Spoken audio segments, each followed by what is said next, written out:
kompetensi dasar. 4.2 Menyajikan data dan informasi dalam bentuk berita secara lisan dan tulis dengan memperhatikan struktur dan kebahasaan. Tujuan pembelajaran.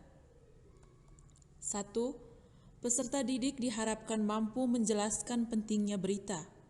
2. Peserta didik diharapkan mampu menyajikan berita secara tulis dan lisan dengan memperhatikan struktur dan kaidah kebahasaan teks berita. Pentingnya berita. Banyak manfaat yang dapat diperoleh setelah membaca berita. Berikut manfaat dari membaca berita. 1. Menambah wawasan dalam berbagai bidang. 2. Dapat digunakan sebagai referensi. 3. Dapat digunakan untuk menambah informasi baru. 4. Digunakan sebagai bahan pertimbangan.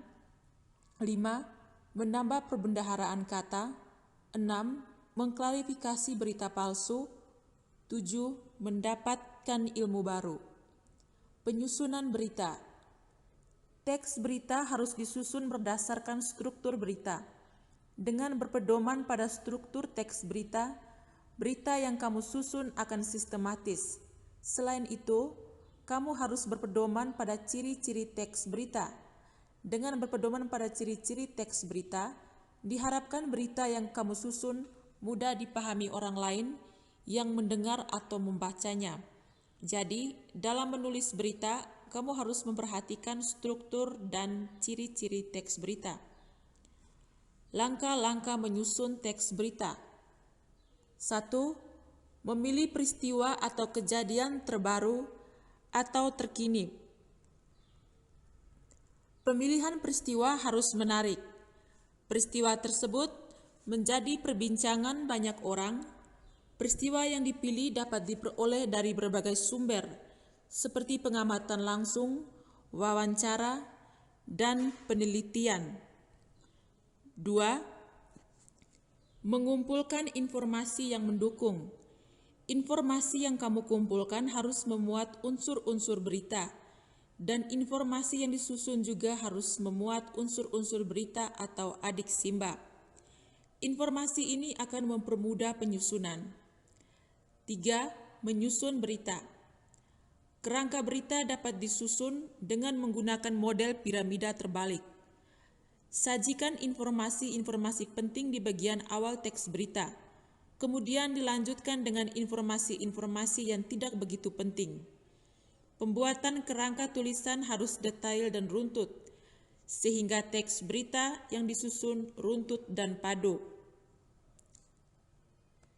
4. Menentukan judul. Judul yang dipilih harus menarik. Judul harus mampu menggugah pembaca dan memengaruhi pembaca untuk membaca sampai akhir. Pilihlah judul yang singkat dan menarik. Penyuntingan berita. Sebelum mempublikasikan berita, kamu akan melalui tahap penyuntingan berita. Aspek-aspek yang perlu diperhatikan dalam tahap penyuntingan berita adalah: 1. Kebenaran isi berita yang didukung oleh keakuratan fakta berita. 2. Kelengkapan isi berita ditandai dengan kelengkapan unsur berita, yaitu 5W tambah 1H atau adik simba. 3. Struktur penyusunan berita dimulai dari bagian penting ke bagian kurang penting. 4. Penggunaan bahasa terkait dengan penggunaan kalimat efektif, kata baku, ketepatan ejaan, dan tanda baca.